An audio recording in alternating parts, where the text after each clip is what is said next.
Hi everybody, and today in this video I want to talk about mental health and the inner world. How being affected by a mental illness can sometimes draw you into your inner world with your thoughts that you may experience, then believable thoughts that drift you away, distracting thoughts, delusional thoughts,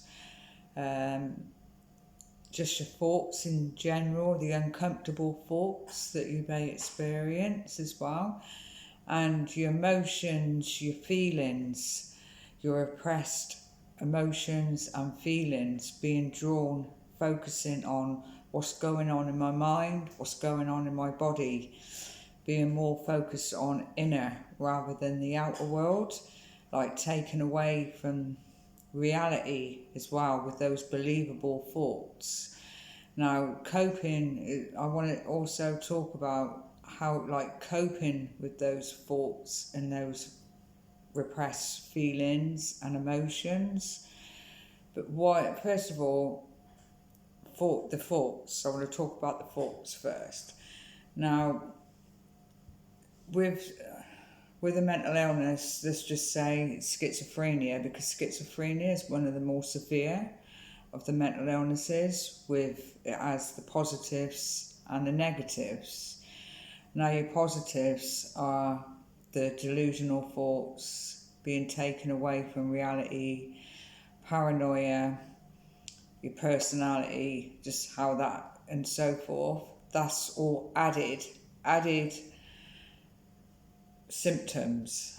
And then you've got your negative, which is the low side, the low self-esteem, low in energy, feeling depressed, all just the low side, which is the negative. Now, with the inner world, that's what I want to explain about the inner world. It tends to, with all what's going on, how it makes you feel, it drags you to within yourself rather than what's going on, focusing on what's going on here and now. You're focusing on your inner world with it all. So coping with that is not impossible to do. It takes time, it takes practice. Why, we all think we've all got thoughts, but it's when it becomes a problem, like with an illness, when your mind is suffering. So with all them believable, delusional thoughts, the believable ones, the paranoia ones, the feeling of paranoid, the distracting thoughts that drift you away. Now, on top of all of that, there's anger and hatred towards it. It's the reaction towards them thoughts. So dealing with them thoughts, I done a video a few months back, and it was about, like, with the thoughts, dealing with the thoughts. And I mentioned in the video, it was about feeding it, like when you feed it, like the added on top, the added anger, the hatred, it's not blocking it, it's learning to pull away from it, letting go of the thoughts. So, like feeding it, imagine a cat, you're feeding, like a cat comes into your garden and you think, you feed it, and it can only take one time, maybe once or twice, just feeding that cat, and that cat will remember. It will come back into your garden, and you carry on feeding it, and the more you're doing that, the more that cat is coming back. It keeps coming back. And the same with your thoughts, reacting towards your thoughts, the believable thoughts, which, when you're in that predicament, when you're getting those thoughts, when you're in that moment, it can be very hard. I can imagine it can be very hard. My partner, he suffers with his illness sometimes. He's come a long way with his illness and how he copes and manages with those thoughts. He's come a long way. He's got his own coping strategies, which he's doing really well with. So, like I said, when you're in that moment, I could imagine it could be very hard to just automatically do that, just pull away from them thoughts. So going back to the feeding the cat, you're feeding that cat, it keeps coming back into your garden, you're feeding it until you realise, eventually you realise that cat is only coming in your garden because you're feeding it. So you, along the line, you start to try and deal with those thoughts and not feeding it, not feeding the thoughts, not reacting to those thoughts, because that's all added on top. So it was all about pulling away from them thoughts, like pulling away from them. So you stop feeding that cat. At first, that cat may come back into your garden, and you continue, you try your best and not feeding them thoughts, like feeding the cat. They may get intense a bit, like a bit more intense, but the more you practice in not doing that, the more easier it will get and enable you to cope with those thoughts that you experience. So that's the thoughts, coping with those thoughts, trying to stay in the present moment with it all, rather than getting drifted off into that inner world, because a lot of it, sometimes you may go within yourself with it all. So it's focusing on what is actually the here and now, focusing, putting away from them thoughts, not putting away from the added on top, to help you maintain those thoughts and cope a little bit easier. But with the emotions, you've got your emotions, your feelings, repressed feelings as well. You go within how it makes you feel within yourself. It could be something that you may not have dealt with before, and it's just coming back. It's not about blocking it.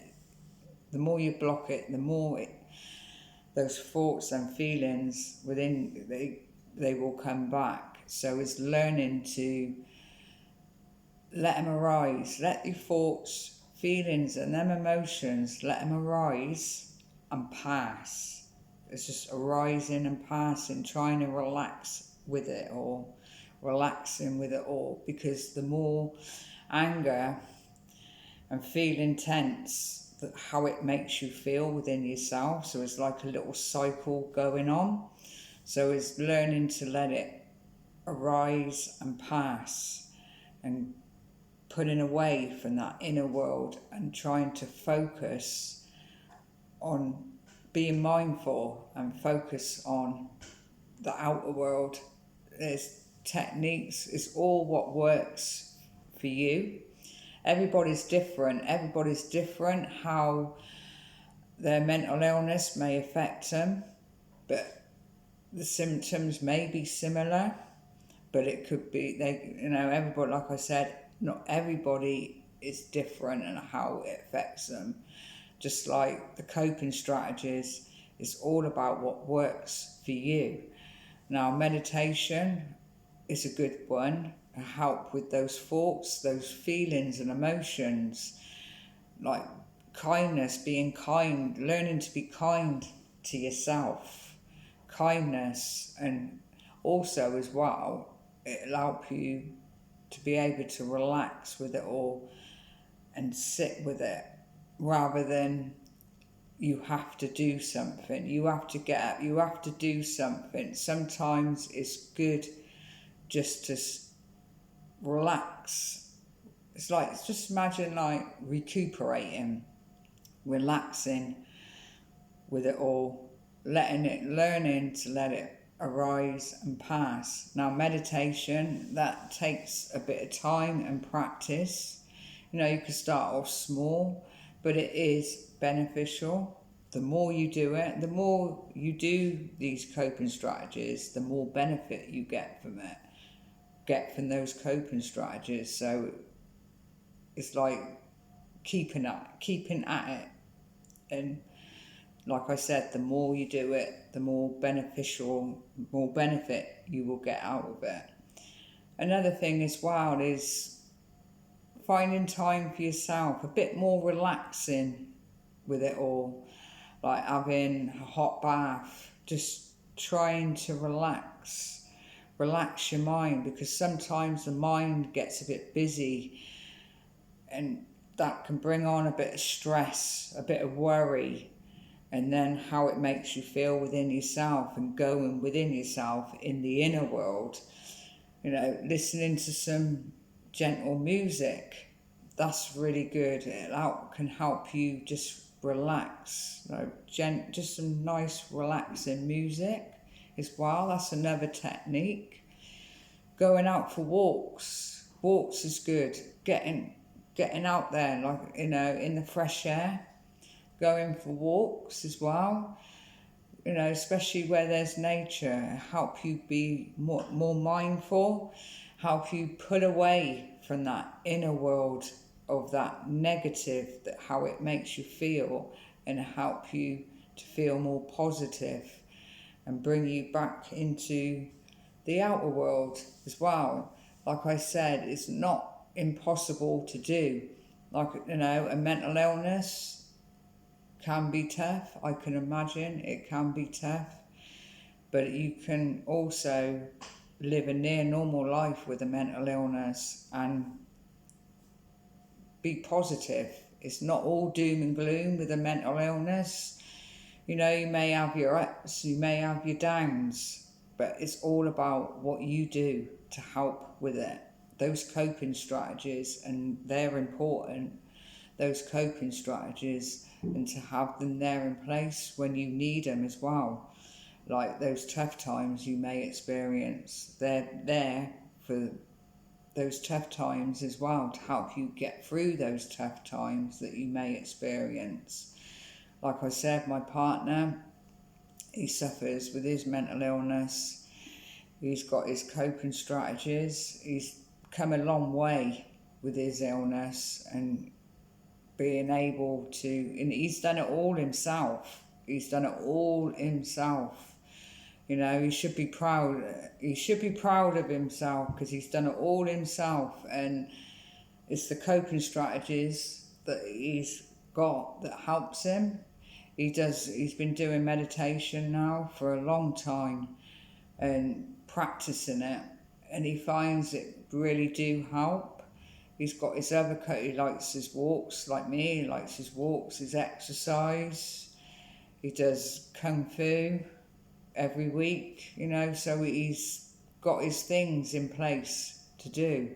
So anybody out there, it is possible to live a near normal life with a mental illness. And this video was all about putting away from those thoughts that those thoughts that you may experience, and how coping with them, and the emotional feeling, the feelings, repressed feelings, coming out of that inner world and living in the outer world, because it can draw you inwardly sometimes, and